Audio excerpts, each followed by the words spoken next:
8 तारीख को भी मैंने प्रेस वार्ता बुलाई थी यहाँ पे।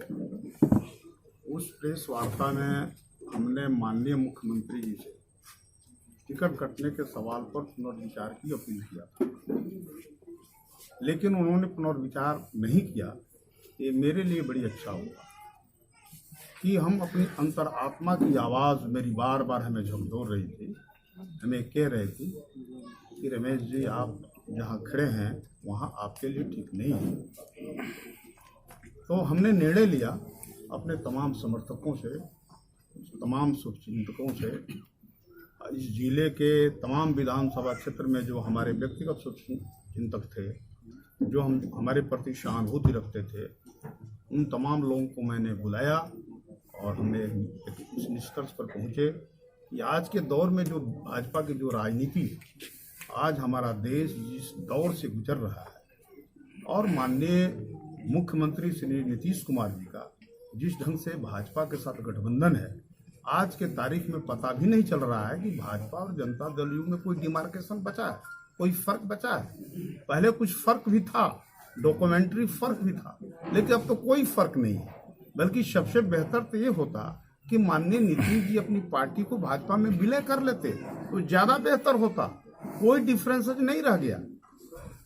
तो जिस ढंग की आज फांसीवाद की ताकतें जिस कदर आगे बढ़ रही है, जिस तरीके से जिस एजेंडे पर जो हिडन एजेंडा है बीजेपी का, जिस ढंग से उभर करके आया है, इसे दलित पिछड़ा समाज, अल्पसंख्यक समाज, कमजोर तबका बड़ी आहत हुआ है।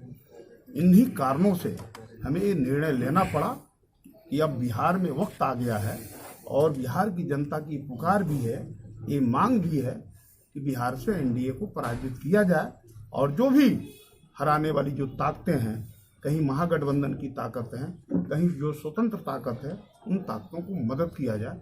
इन्हीं संदर्भों में आज हम प्रेस वार्ता बुलाए। तो क्या इस प्रेस वार्ता के बाद आप एनडीए को जो समर्थन दे रहे थे अभी तक के, तो क्या आप अब किस पार्टी को आप समर्थन देंगे? आप अपने जनता के बीच में जाएंगे तो किस पार्टी को समर्थन देंगे? किस पार्टी को वोट देने के लिए अपील करा रहे हैं आप? देखिए, जैसे कि आप मेरे विधानसभा क्षेत्र में जाएंगे, जीरादेई विधानसभा क्षेत्र में, तो जीरादेई में, दरौली में और दुरंदा में मैं माले को समर्थन करूँगा। और जो बाकी जो शेष सीटें हैं, जैसे कि मान लिया जाए कि आपको रघुनाथपुर है, फिर गोरिया कोठी है या महाराजगंज है, इन सब जगहों पे हम महागठबंधन के जो राजद के जो प्रत्याशी हैं, कांग्रेस के जो प्रत्याशी हैं, उनके साथ खड़े होंगे। हम बड़हरिया में वो आरएलएसपी के एक प्रत्याशी हैं, क्या नाम है उनका, वंदना कुशवाहा, हम उनके साथ खड़े हैं। तो जो भी बदलाव की ताकतें हैं, जो एनडीए को पराजित करने में जहां कहीं वो सक्षम दिख रहे हैं, वहां हम उनकी मदद। जब अभी आप ऐसे मतलब समर्थन करेंगे या कोई पार्टी भी ज्वाइन करने वाले हैं? नहीं, मैं किसी राजनीतिक दल में नहीं जा रहा हूँ। पहली बात है कि अगर ये भ्रम हो किसी भी मीडिया बंधु के पास, या हमारे यहाँ बहुत सारे समर्थक बैठे हुए हैं, मैं किसी राजनीतिक दल में नहीं जा रहा हूँ। देखिए, अमूमन तो हमें तो प्रस्ताव आया था, लोजपा से प्रस्ताव आया, बहुजन से प्रस्ताव आया, फिर आपको आरएलएसपी के उपेंद्र कुशवाहा जी ने भी हमारे पास फोन किया था। मैंने सारे प्रस्तावों को ठुकराया है। मैं खुद बिल्डअप करता हूँ मूवमेंट को, हम अपने हाथों से मैं सृजन करता हूँ और आने वाले दिनों में इस सारण प्रमंडल की धरती पर एक नए तरह के बदलाव के आंदोलन को हम खड़ा करने की कोशिश करेंगे। हमारी जो टीम है, वो टीम जो एनडीए के खिलाफ जो मौजूदा जो संघ की जो विचारधारा है, उस विचारधारा के खिलाफ समाज का जो भी शोषित, पीड़ित, मजदूर, किसान जो हिस्सा है, जो दलित आंदोलन के जो लोग हैं, जो सोशलिस्ट हैं, गांधीयन हैं, अम्बेडकरवादी हैं, उन तमाम लोगों के साथ समन्वय बनाते हुए एक नया मूवमेंट की शुरुआत करेंगे। बिना किसी पार्टी में रहे हुए कैसे ये कर पाएंगे आप? देखिए, कोई आंदोलन करने के लिए, कोई बदलाव संघर्ष करने के लिए बहुत कोई राजनीतिक पार्टी की जरूरत नहीं होती है। ठीक है, हम तो बहुत एक छोटा आदमी हैं, अदना सा आदमी हैं, एक पॉलिटिकल एक्टिविस्ट हैं। आप तमाम लोग जानते हैं, विधायक रहते हुए भी बहुत सिंपल ढंग से रहे हैं, लोगों से मिलते जुलते रहे हैं। हमारी पार्टी बनाने की भी कोई क्षमता नहीं है, वो औकात नहीं है। इस लिहाज से एज ए मैन है जी। सर, जदयू से बीजेपी से जो भी बागी नेता हुए वो किसी ना किसी पार्टी को ज्वाइन कर लिए या निर्दलीय अभी चुनाव लड़ रहे हैं, आपने ऐसा क्यों नहीं चुना? आप हमें भी मौका था, जी। हम निर्दल लड़ सकते थे, अपने बिल्कुल। छत से भी लड़ सकते थे, वहां से नहीं लड़ते दूसरे जगह से भी लड़ सकते थे। लेकिन हमने कहा कि भाई हमें तो प्रधान लक्ष्य है जो भाजपा गठबंधन की जो ताकत है उसको पराजित करना। कहीं ऐसा तो नहीं है कि बाद में अगर पार्टी फिर आपको ऑफर करती है किसी पद के लिए जो भी है तो आप फिर वापस चले जाएंगे उसमें?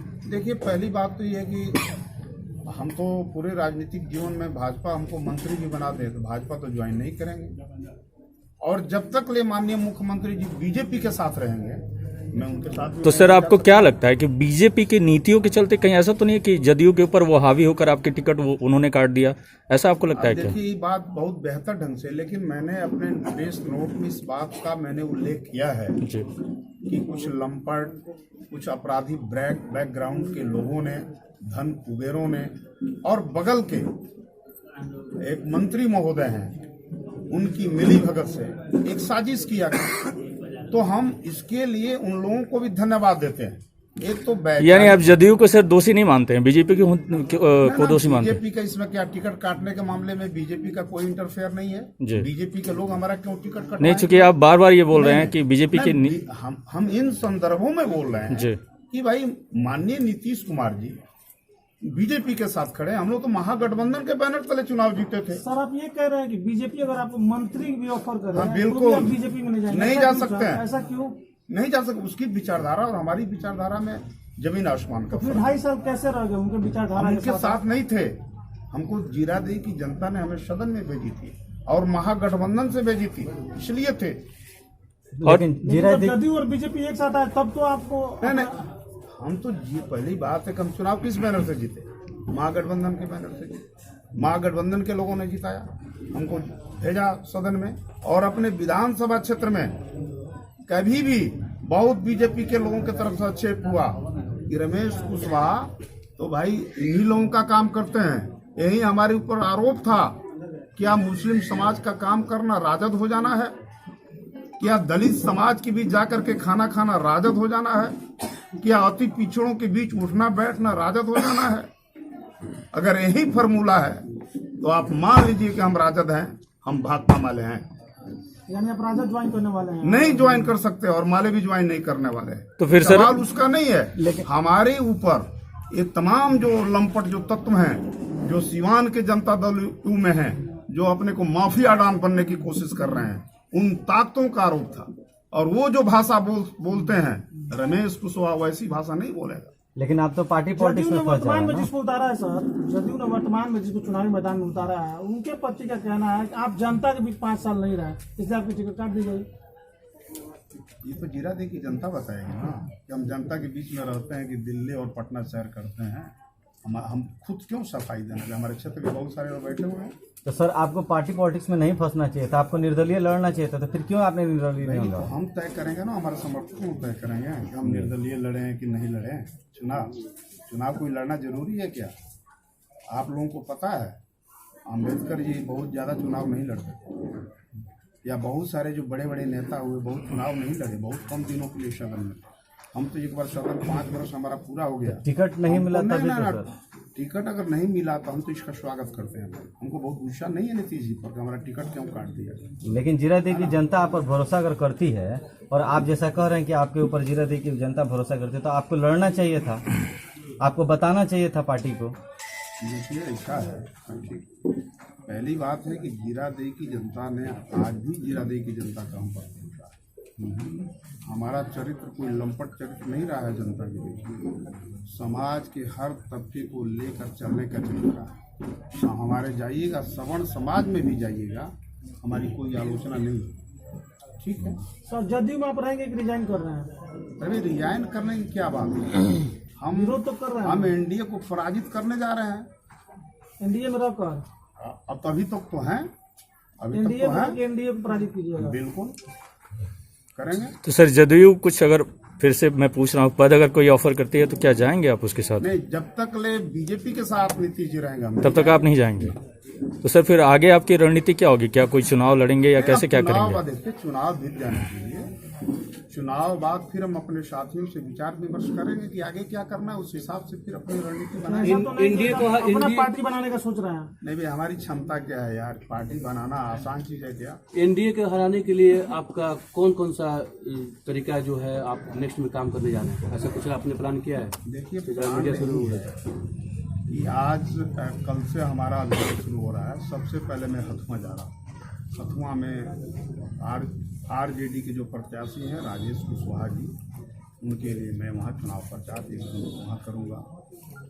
उसके बाद मैं फिर आऊँगा सिवान में मैं जीरादेवी में भी जाऊँगा, वहाँ मैं माले के प्रत्याशी को जिताने के लिए काम करूँगा। दरौली में भी मैं माले के प्रत्याशी को जिताने के लिए काम करूँगा। अब सब हमारे पुराने ही सर, ऐसा नहीं है ना कि आपने अनोखा तरीका सर चुन लिया विरोध करने का एनडीए में रहते हुए, चूंकि आप ये भी नहीं कह रहे हैं कि मैं अभी हट रहा हूँ, लेकिन आप विरोधियों के साथ में मतलब ये दिखाना चाहते हैं कि भाई देखिए हम जो है आपके विरोधियों के साथ में हैं, लेकिन आपसे हम दूर भी नहीं हैं। देखिए, हम जनता के विरोधियों के साथ नहीं है। एनडीए के वो विरोधी हो सकते हैं, लेकिन वो जनता के विरोधी नहीं है। जिन लोगों के बारे में गिने वही लोग असली जनता के साथ हैं, गरीब लोगों के साथ हैं। राजद और माले के भी विचारधारा अलग अलग है, गठबंधन है, विचारधारा अलग अलग है। कैसे आप सर्वाइव कर पाइएगा उन लोगों के बीच में, कहीं राजद कहीं माले? देखिए, पहली बात है तो हम उस दल में थोड़े जा रहे हैं कि सरवाइव करना है, हमको समर्थन करना है, हमको एक्टिव समर्थन करना है। लेकिन सर विचारधारा मिलती है तभी आदमी समर्थन करता है, ये भी सही है ना। देखिए, कुछ ऐसा बिंदु है जी। जहाँ माले और राजद के बीच भी समन्वय है। जैसे सामाजिक न्याय के प्रश्न पर चले जाइए, सामाजिक न्याय के प्रश्न पर जहाँ आरजेडी खड़ा है वहाँ वही सिवान माले के भी खड़ा राजनीति है। में तो विचारधाराएं अलग अलग हो है ना? जाती है। यहाँ देखिए, माले के कैंडिडेट लगातार आरोप लगाते रहे राजद पे। अतीत के सब मुद्दे नहीं है। हम कह रहे हैं कि पहले नीतीश जी नहीं आरोप लगाते थे मोदी जी पर, क्या बोलते थे? भाजपा का मतलब क्या बोलते थे नीतीश जी? बड़का झूठ का पार्टी। 70 के दशक से बात, दोनों साथ 70 खड़े के हैं। दशक 70 के दशक से अगर देख लिया जाए, 93 में 5 गो सीट निकाला माले, जिसको तोड़ करके लालू जी अपने में रख लिए, तोड़ दिए। विचारधाराएं अलग भाई, थी। ये तो लालू जी ने बताएंगे, माले ने बताएगा, हमसे क्या पूछ रहे हैं? आप जनता के नहीं, बीच सवाल ये भी होता है नहीं, आपकी आपके सुनिए, ये तो आज जो हमारा पार्लियामेंट्री जो पॉलिटिक्स है, इसमें लोग आते जाते रहते हैं, इधर से उधर आते जाते रहते हैं, कोई बड़ी बात नहीं है। ये कोई माले का जो 3 विधायक चले गए आरजेडी में, ये कोई बड़ी बात नहीं है। लोग आते जाते रहते हैं। हमारे देश का जो पार्लियामेंट्री जो कल्चर है उसमें समाहित हो चुका है। यानी आपका फाइनल स्टेटमेंट यही है क्या कि राजद नीतीश कुमार के साथ रह करके ही नीतीश कुमार का विरोध करना है? सर, एक आखिरी सवाल, एनडीए के बागी के रूप में आप अपने काम करेंगे? देखिए, मैं बागी नहीं हूँ और बगावत करने की हिम्मत भी हमारे अंदर नहीं है, ठीक है? अब उसको बागी के रूप में मत लीजिए। हमारी कैसी आइडियोलॉजी है कि हम जो भी एनडीए के जो प्रत्याशी होंगे, और लोजपा, माले कई जगह लोजपा भी लड़ रही है, तो हम जो महागठबंधन के जो सक्षम प्रत्याशी होंगे, जो सचमुच एनडीए से लड़ रहे होंगे, हम आकलन कर लेंगे उन विधानसभा क्षेत्रों में कहाँ कहाँ महागठबंधन के प्रत्याशी एनडीए को पराजित करने की स्थिति में है, वहाँ थोड़ा हम ज्यादा ताकत लगाएंगे। फिर कुछ ऐसा भी जगह होगा जहाँ दूसरे लोग भी सक्षम हैं। एनडीए के भी सर हो सकते हैं, वो लोग एनडीए के भी हो सकते हैं। अब एनडीए को नहीं, हम तो महागठबंधन, मतलब ऐसे भी तो नहीं, ऐसे भी तो लोग हो सकते हैं जो एनडीए की तरफ से हो और सक्षम हो। देखिए, अगर उनकी वो विचारधारा होगी जी, तो हम उनकी विचारधारा के साथ पहले तो रहेंगे आप। के सवाल पर हमारा विरोध है, हम नहीं हो सकते। जैसे कि मान लिया जाए कुछ ऐसे भी लोग होंगे उस तरह के, लेकिन जिनको हम खुद व्यक्तिगत रूप से जानते हैं, हम उनके साथ नहीं करेंगे। Thank you sir.